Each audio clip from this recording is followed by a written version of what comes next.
कल तक कहानी कुछ और थी, आज कुछ और है।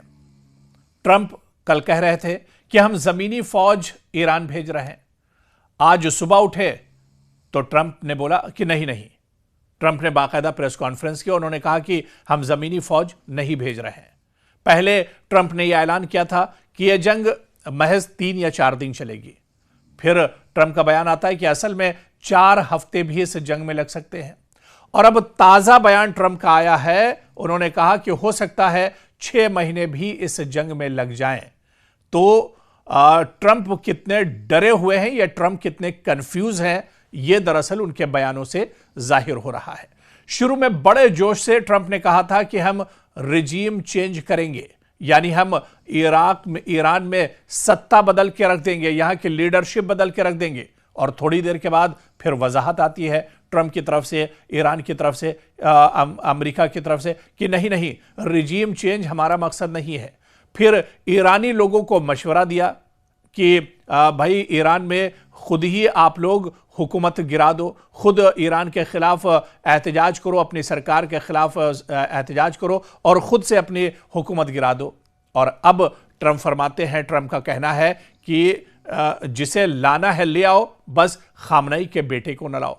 तो अब इस तरह से लगातार बयान बदल रहे हैं। जब से ईरान के supreme leader Ayatollah Ali Khamenei की शहादत के बाद यह ऐलान किया गया कि अब ईरान के सुप्रीम लीडर दरअसल मुज्तबा खामनेई, जो कि ईरान के supreme leader Ayatollah Ali Khamenei के बेटे हैं, उन्हें अब ईरान का सुप्रीम लीडर बनाया गया है। तो अब उस पर भी अब डोनाल्ड ट्रंप दरअसल घबराए हुए हैं। डोनाल्ड ट्रंप का बयान बदल गया है और वो कहते हैं कि अब जिसे लाना हो ले आओ, बस खामनेई के बेटे को मत लाना।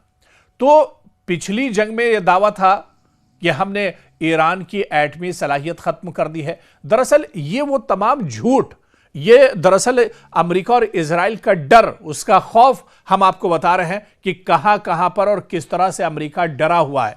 डोनाल्ड ट्रंप कितने कंफ्यूज हैं। डोनाल्ड ट्रंप तो अब अपने ऑफिस में पादरियों को बुलाकर दुआ भी करा रहे हैं कि किसी तरह से वो जंग में जीत जाएं, क्योंकि वो जंग में पूरी तरह से फंस चुके हैं।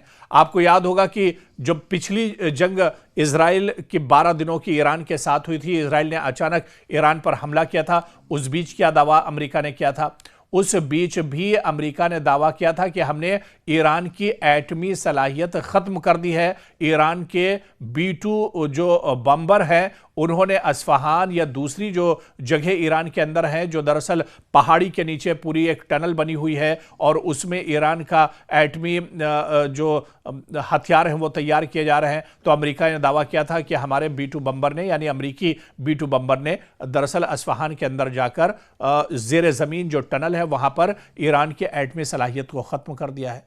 लेकिन अब नई कहानी है।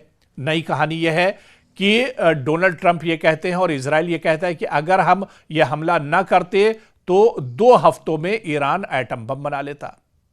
तो अब इस तरह से बयान बदला जा रहा है। ये दरअसल झूठ है अमेरिका का और डोनाल्ड ट्रंप का झूठ है। और या ये कहा जाए कि यह सिर्फ एटम बम या एटमी जो हथियार और तंसीबात हैं, ये तो दरअसल बहाना है और ये झूठ भी दुनिया ने देख लिया है। आप देखिए कि कल तक प्रेस कॉन्फ्रेंस में सीना तान कर कह रहे थे डोनाल्ड ट्रंप कि हम जंग जीत रहे हैं। और आज खबर आई है कि जो पादरी हैं उनको अब एक तरह से डोनाल्ड ट्रंप के ऑफिस में बुला लिया गया है और उनसे दुआ करा रहे हैं डोनाल्ड ट्रंप कि मुझे अब ईरान कहीं ना कहीं मार देगा, यानी उनको अपनी जान का एक तरह से ईरान से खतरा हो गया है। और ऐसे में अब वो पादरियों से बाकायदा इस जंग को जीतने के लिए दुआएं भी करा रहे हैं। तो कितनी तेजी से एक डर और खौफ दुश्मन के अंदर बढ़ता जा रहा है, वो दरअसल इसे दिखाता है। और अब आप देखिए कि इस जंग को लेकर जहां पर बड़े बड़े दावे अमेरिका और इजराइल की तरफ से किए जा रहे थे कि यह जंग इतनी जल्दी खत्म हो जाएगी, ईरान को हम नेस्तो नाबूद कर देंगे, तबाह बर्बाद कर देंगे, ये सारी चीजें अब एक तरफ उठाकर और इस वक्त जो जंग का मंजरनामा है उस पर आप नजर दौड़ाइए। एक तनहा ईरान और पूरे मशरिक़ वुस्ता में एक तरह से ईरान ने कोहराम मचा दिया है।